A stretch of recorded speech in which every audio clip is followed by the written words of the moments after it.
They say a man ain't truly strong unless he can stand firm, unyielding as an oak in a hurricane. Never bends, never breaks, never falters.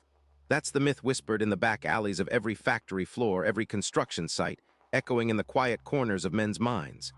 We tell ourselves it's about holding it all together, no matter what gales blow through your life, no matter how many times the world tries to knock you down. You just stand there, absorb the hit, and keep on.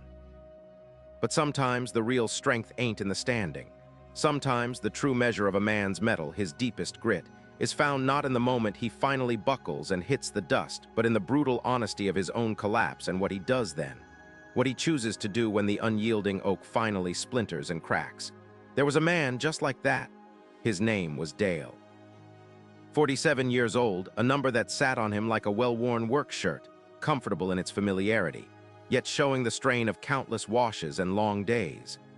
He clocked in every morning at the same plant, a place that perpetually smelled of hot metal, hydraulic fluid, and something vaguely burnt, a scent so ingrained in his senses he hadn't consciously noticed it in 30 years. A factory man, through and through, from the deep, permanent lines etched around the corners of his eyes to the scuffed, oil-stained leather of his work boots that had outlived 3 pairs of laces. He was a man shaped by repetitive motion, by the insistent hum of machinery, and by the relentless ticking of the clock. He wasn't one for grand pronouncements or boisterous laughter. You wouldn't find Dale holding court in the break room, spinning tales or offering unsolicited advice. He was a quiet presence, a man who spoke only when spoken to, and then usually with a brevity that often left others to fill in the blanks. There was a stoicism about him, a kind of ingrained solidity that made you perceive him as a bedrock, unshakable. His shoulders, slightly rounded from years of lifting heavy parts and leaning over conveyor belts, carried a quiet resilience. It wasn't a defiance, but a simple, unyielding refusal to give in. He was like an old piece of reliable machinery, not flashy, not new, but you knew it would run when you flipped the switch, no matter the rust or the mileage. His face, weathered like an old oak board left out in all seasons, spoke volumes without uttering a single word. Every furrow in his brow, every faint crow's foot radiating from his eyelids, told a silent story of sunrises caught from behind a windshield, of complicated calculations made under pressure, of concerns for tomorrow that weighed just a little too heavy. There was a weariness there, sure, a faint echo of exhaustion in the pale blue of his eyes, an almost imperceptible sag to the corners, but it was a weariness earned, not given. It was the look of a man who just kept showing up, day after day, year after year, regardless of how his bones ached or how tight the finances felt. It wasn't defeat in those eyes. It was simply a quiet determination, a steady gaze that met the world head-on, even if it was just to acknowledge its relentless demands. His hands, those were the real storytellers. Knuckles thick and scarred, a testament to countless minor mishaps and the brute force occasionally required to coax a stubborn machine back to life. His nails were perpetually short, often stained with a grime that even industrial soap couldn't entirely erase, a badge of his trade. They were strong, capable hands, the kind that could wield a wrench with precision or gently cup a child's small face. You saw those hands, and you saw a lifetime of honest labor, of providing, of building, of holding things together, both literally and figuratively. They were the hands of a craftsman, even if his craft was the repetitive assembly of parts. They conveyed reliability, a steady force. He was dependable, Dale was. A rock, maybe a little gruff around the edges, like a river stone smoothed by endless current, but fair. He was the kind of man you'd trust with your last dime, and he wouldn't even ask why you only had one. He'd just nod, tuck it away, and figure out a way to make it stretch. That's just who Dale was to the world around him. But the world, as it often does, only ever sees the surface. It sees the sturdy trunk, not the roots reaching frantically for water deep underground. For Dale, that steady gaze, those capable hands, they were the anchors he dropped into the churning waters of a life that felt increasingly out of his control. Every weekday, long before the first hint of dawn smudged the sky, Dale's internal clock, honed over decades, would begin its silent count. The actual alarm, a cheap digital relic on his nightstand, would bleat at 5:00 a.m. sharp, but Dale was usually already stirring, a low hum of worry pushing sleep away like a bad dream. The first step out of bed was always the hardest, a creak in his knees, a stiffness in his back that whispered promises of a long day ahead. The worn linoleum in the kitchen was cold under his bare feet. a jolt of reality before the coffee machine sputtered to life, filling the quiet house with the rich, bitter aroma that was his only morning comfort. He'd moved through the modest, slightly dated ranch house, a place they'd bought when Emily was just a toddler, with the quiet efficiency of a man who didn't want to wake his sleeping family. Susan, his wife, would be curled up in bed, still lost in the precious hours before her own day began. Emily, at 16, was a whirlwind of teenage anxieties and dreams, her room a colorful, cluttered universe of pop posters and half-read textbooks. Mark, 12, was still in that sweet spot between childhood mischief and burgeoning independence, a kid who needed a strong hand and a firm example. They were his world, these three, and every creak in the house, every bill taped to the fridge, every whisper of a problem at school or a wish from his kids was a reminder of the relentless weight he carried.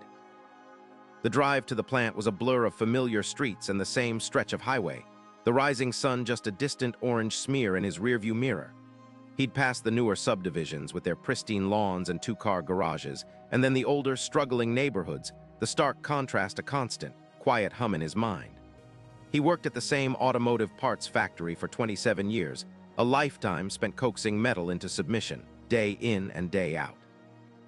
The air inside was thick with the metallic tang of oil and the low thrum of machinery, a symphony of industrial monotony. His station on the assembly line was a dance he knew by heart. Pick up the part, align it, secure it, send it on. Repeat, repeat, repeat.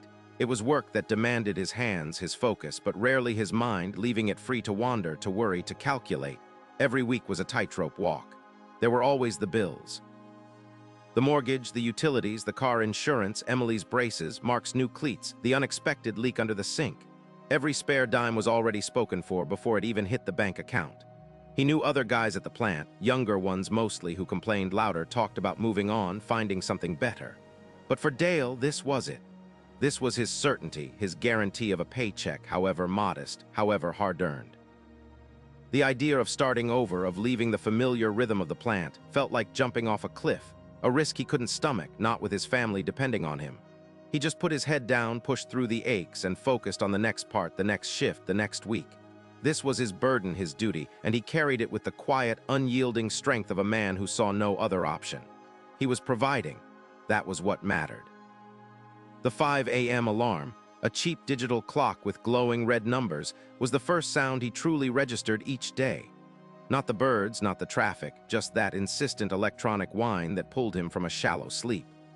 Dale would swing his legs over the side of the bed, the familiar ache in his lower back a constant companion, a reminder of every heavy part lifted, every shift endured.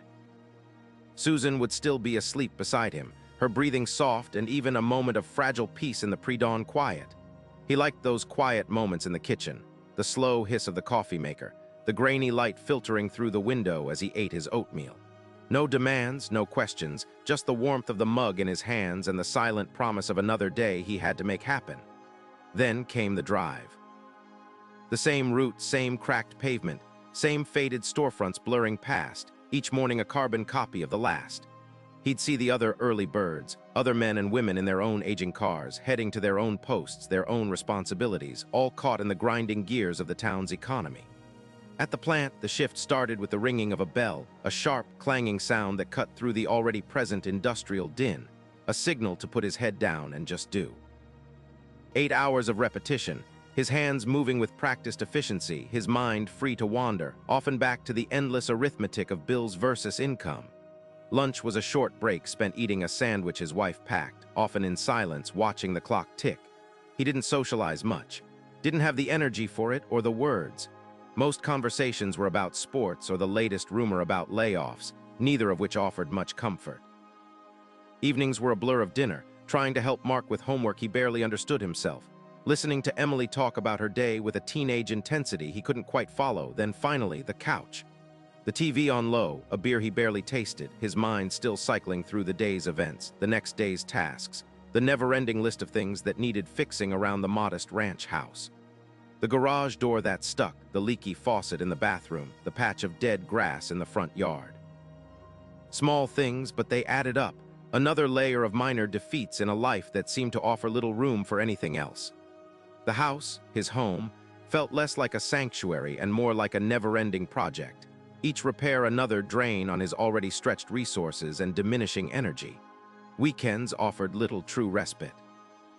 Saturday mornings were for chores, a frantic attempt to catch up on the repairs he couldn't afford to hire out, or a trip to the hardware store for a part he probably wouldn't get to install until next month. Sunday was for church, a quiet ritual more out of habit and Susan's gentle insistence than genuine spiritual solace for Dale. He liked the quiet of the pews, the momentary escape from the relentless demands, but even there his mind would drift, calculating, worrying. The mortgage payment due next week, the furnace making a strange noise, Emily needing new shoes. It was all a constant current beneath the surface, a low-grade fever that never quite broke. Underneath that stoic exterior, beneath the quiet reliability everyone saw, there was a constant low thrum of anxiety, a fear that one day he wouldn't be able to provide. The layoff scares at the plant were like a recurring nightmare, a cold knot in his stomach. What if he lost it all? What if he couldn't replace the income? He'd lie awake at 3 a.m., staring at the ceiling, the quiet house amplifying every creak, every worry, every unanswered question. He wasn't afraid of hard work, never had been. He was afraid of failing, of not being enough, of seeing the disappointment in Susan's eyes, or worse, the fear in his kids. The thought of them going without, of the little bit of stability he'd managed to build crumbling, was a crushing weight. He'd once harbored dreams, of course. When he was a boy, he'd wanted to build things from wood, not metal. A carpenter like his grandfather, whose hands could turn rough lumber into something beautiful and strong, something lasting. He'd seen the plans for a small workshop, drawn them himself on graph paper, tucked away in an old shoebox in the attic. A small business, maybe, being his own boss, making something uniquely his. But life, as it often did, had steered him onto a different path, a path of practicality and responsibility. He'd taken the factory job right out of high school when his father got sick, and 1 year turned into 5 into 27. The dream had been slowly buried under layers of shift work and bills and the quiet weight of expectation. It was still there sometimes, a phantom ache when he smelled sawdust or saw a particularly well-crafted piece of furniture. Sometimes he'd catch himself imagining that old workshop, the scent of pine, the rhythmic rasp of a hand plane, and a wave of something close to regret would wash over him, quickly followed by a heavy dose of guilt. Guilt for even thinking of himself when there were bills to pay, mouths to feed, futures to secure. The pressure had been building, a slow, insistent rise like water behind a cracked dam. The latest layoff scare at the plant wasn't just talk. It had cut deep this time, claiming a few good men he'd shared a thermos with for years. He'd seen the terror in their eyes, the hollow defeat, and it had burrowed under his own skin. Then there was Emily, 16 and quiet, whose anxieties about college applications and fitting in were starting to manifest in withdrawn silences and tearful nights. He'd catch her staring blankly at her phone, her shoulders hunched, and he felt helpless, a dull ache behind his ribs. And Mark, his 12-year-old, had started getting into scrapes at school, a scuffle in the lunchroom, a warning about his grades. The principal's call had been polite but firm, another stone added to Dale's already heavy load. Each incident, each worry, felt like a tiny chisel chipping away at the rigid facade he worked so hard to maintain. One Tuesday evening, it all reached a head. The air in the house felt thick, heavy with unspoken tension. Dale had come home bone-tired, the familiar hum of the machinery still buzzing in his ears, his body aching from a particularly grueling shift. Dinner was on the table, a casserole Susan had made, and the family sat in a strained silence, picked at their food. Dale was trying to calculate how many more overtime shifts he could grab, how to stretch their budget just a little further. Mark, distracted, reached for his water glass, his elbow catching the edge of the table. The glass tipped, sending a cold, clear stream across the tablecloth, pooling dangerously close to Emily's plate, soaking a pile of napkins. It wasn't a big deal, just water. But in that moment, it felt like the final straw, the tiny weight that shattered everything. A red haze descended. "Damn it, Mark!" Dale's voice, usually a low rumble, exploded sharp and raw. "Can't you do anything right? Are you doing this on purpose? God, you're so careless." He saw it immediately. The way Mark flinched, his shoulders curling inward, his eyes wide and brimming with unshed tears. Emily, across the table, recoiled slightly, her fork clattering onto her plate, her gaze darting from her brother to her father, a flicker of fear in her usually guarded expression.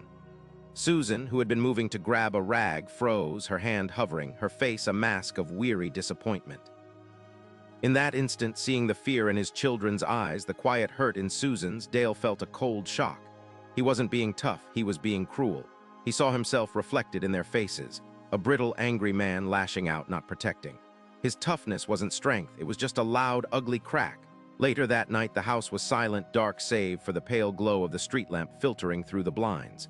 The digital clock on the bedside table read 3:17 a.m.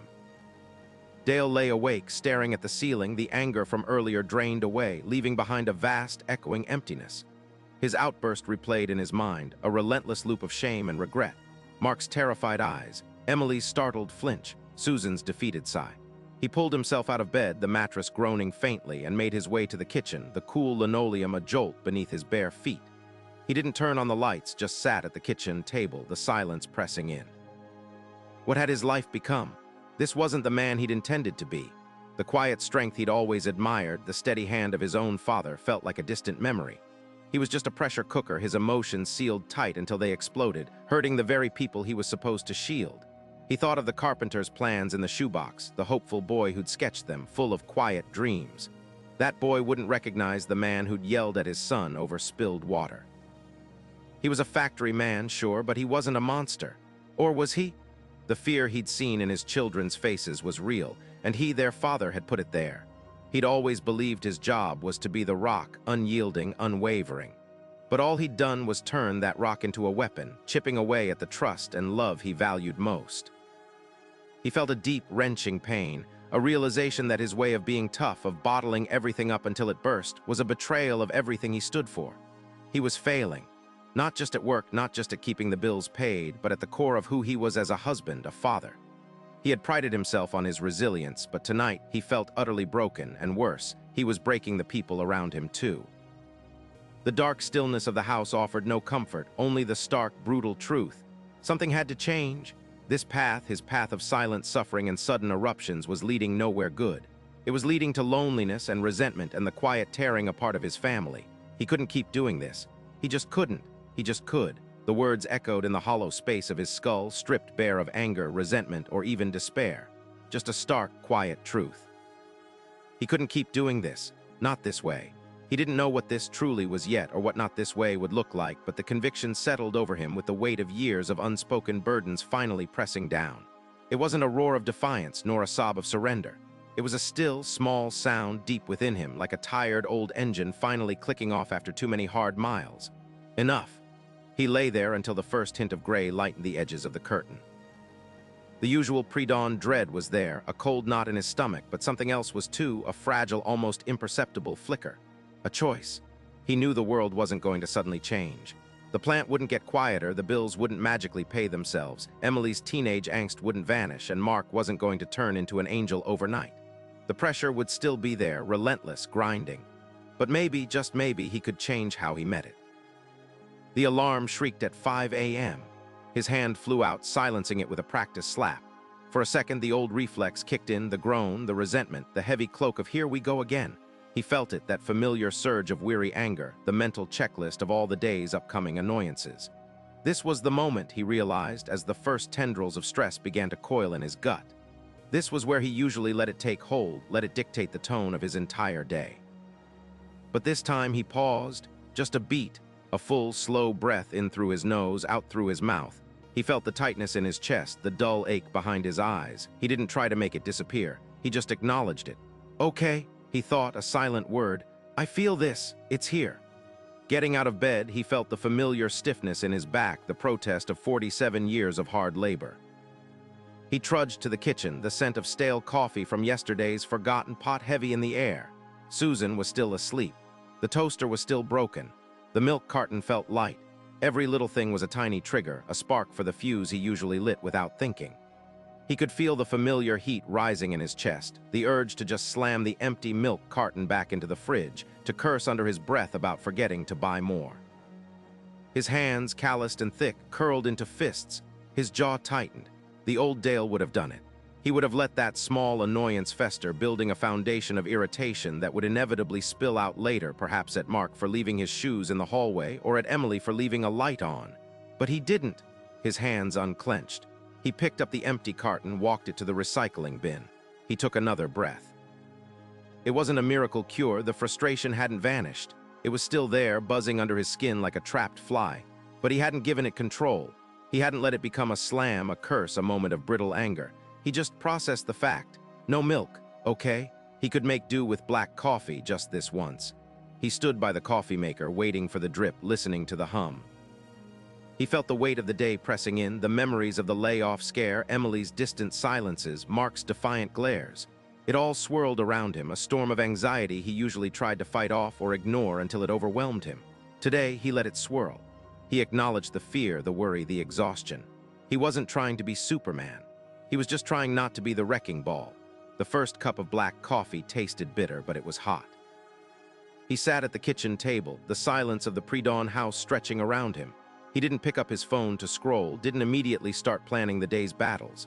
He just sat, hands wrapped around the mug, breathing. It was agony in its quietness. Every fiber of his being wanted to revert, to find something to fixate on, something to complain about, something to bottle up. But he resisted.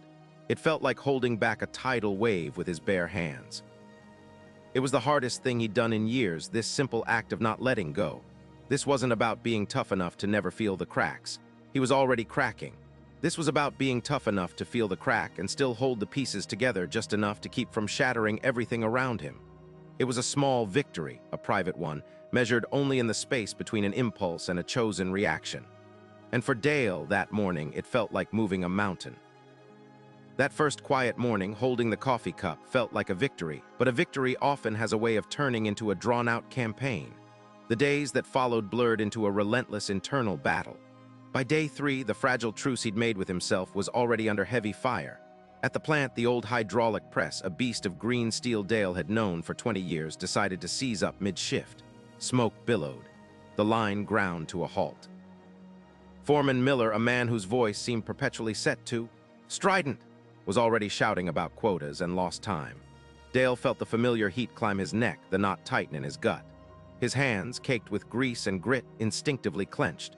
Every fiber of his being screamed to either unleash a torrent of expletives at the unresponsive machine or to simply walk away, let someone else deal with the damned thing, and retreat into his usual stony silence. He leaned against a cool metal pillar, forcing himself to breathe in the stale, oily air. 1 breath, 2, Miller's voice was still abuzz, but it seemed further away. Dale felt the anger, a hot, pulsing ember. He didn't try to extinguish it, just to contain it. "It's there," he murmured to himself, the words barely audible over the plant noise. "Okay, it's there." He didn't snap, he didn't explode. He walked over to the press, his movements deliberate, and started calmly assessing the jammed components, his mind already running through the repair manual. It was a silent, agonizing choice, made in the deafening chaos of the factory floor, and it left him feeling more exhausted than if he'd wrestled the machine into submission. A week later, the fatigue was bone-deep. He'd kept it up, these small, deliberate pauses. At home, when the stack of bills on the kitchen counter seemed to mock him, he'd felt the old fear clawing at his throat. Emily had been short with Susan, Mark had gotten into a pointless argument about screen time, and Dale had felt the walls closing in. The urge to snap, to just bellow enough, and slam a door was almost overpowering. He walked out to the garage instead, the screen door slapping shut behind him. He didn't have a project. He just stood there, hands on the cold workbench, breathing in the scent of sawdust and oil. He wanted to rage, to tell the universe to go to hell. He just stood. It wasn't glorious. It wasn't a breakthrough moment of calm. It was a gritted teeth refusal to let the chaos inside become the chaos outside.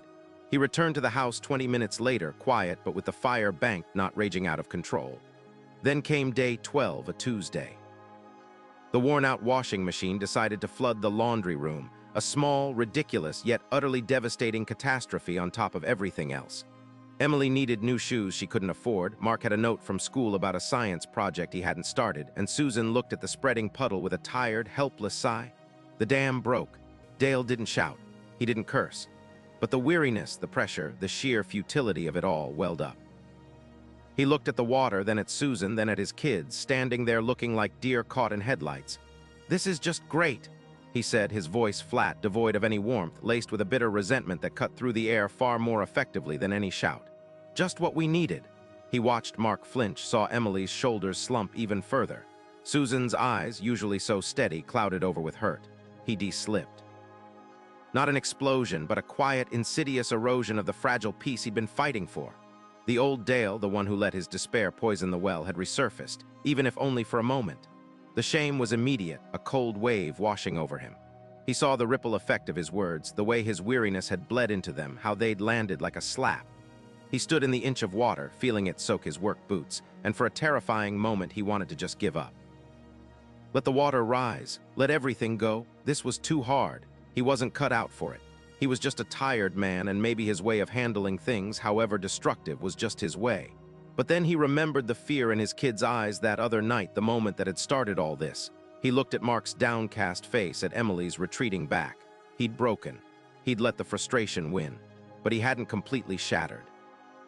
He hadn't spiraled into a bitter silence for the rest of the night. The thought, the new knowledge, flickered in his mind. Control yourself when you do. He took a slow, deliberate breath, the air tasting faintly of soap and desperation. He looked at Susan, her face etched with concern. "Susan," he said, his voice rough, "I'm sorry. That was unfair. My fault." He turned to Mark, who was still staring at the floor. "And yours too, Mark. Not your fault. Just. I'm tired. This damn machine." He didn't make excuses. He just admitted his failing, admitted his weariness, without letting it take him down the old familiar road of self-pity and resentment. It felt like tearing a ligament, this raw admission, this forcing himself to pick up the pieces of his own misstep. It wasn't pretty. It wasn't easy. But it was him stopping the freefall. That evening, after the water was cleaned and apologies exchanged, a strange quiet settled over the house. Not the old, heavy quiet of unspoken resentment, but something lighter, a fragile peace. Susan watched him, a cautious hope in her eyes. Mark, after an initial wary glance, slowly came back to the kitchen table, picking at his homework. Emily, though still distant, hadn't slammed her door. For Dale, it was like breathing after holding his breath for years. The admission had hurt, but the air felt cleaner. The shift wasn't a sudden earthquake. It was more like the slow, steady erosion of an old shoreline. Over the next few weeks, the familiar stresses still hammered at him. The plant's conveyor belt still snagged, the mortgage statement still looked too high, and Emily still worried about her future. But Dale started to catch himself. He'd feel the old knot tightening in his chest, the familiar surge of frustration ready to erupt, and he'd take that conscious breath.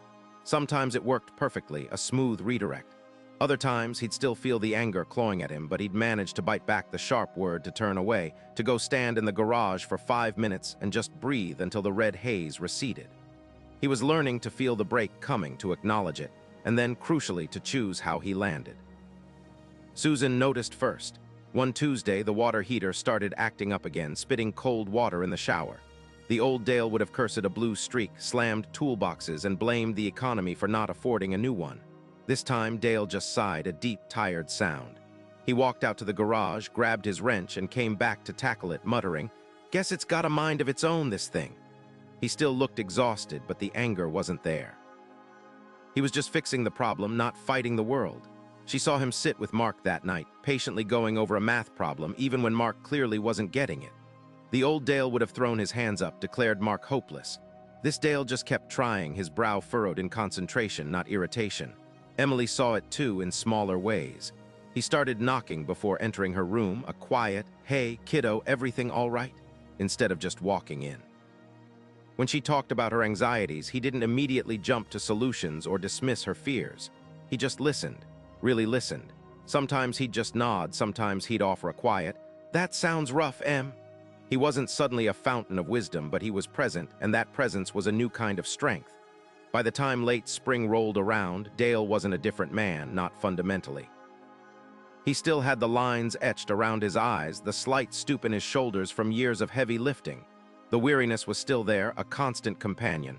But the look in his eyes had changed. There was less tension, more light. He still worried, but the worry didn't consume him whole. He still got frustrated, but the frustration didn't dictate his every move.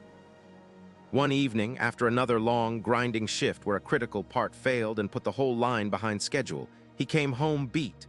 He could feel the old familiar pressure building, a headache throbbing behind his eyes. He walked into the kitchen to find Emily in tears, Mark silent and sullen, and Susan looking utterly defeated. Another layoff scare at the plant had hit Emily's best friend's dad, and it had opened up all her own fears again. Mark, trying to cheer her up, had accidentally broken a family heirloom vase while clowning around. The house felt like a powder keg. Dale paused at the doorway, the urge to lash out, to roar about his own day, to demand an explanation, rising hot and fast. He could feel the tremor starting in his hands. This was it, the old breaking point. He closed his eyes, took a deep, shuddering breath that felt like it pulled air from the bottom of his feet. Opened them, and for a split second he saw everything in slow motion.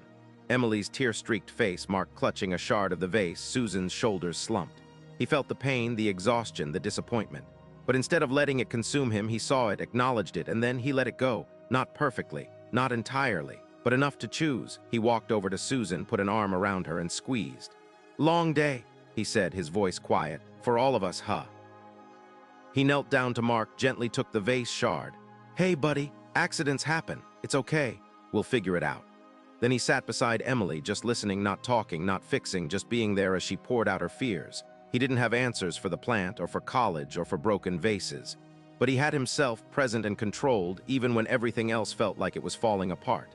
He used to think being tough meant you never bent, never broke. Now he knew everyone breaks. The real tough part was catching yourself on the way down, not letting it take everything with you. It was about figuring out how to pick yourself up, even if you had to do it 100 times, and sometimes you just needed to steady yourself before the fall. It wasn't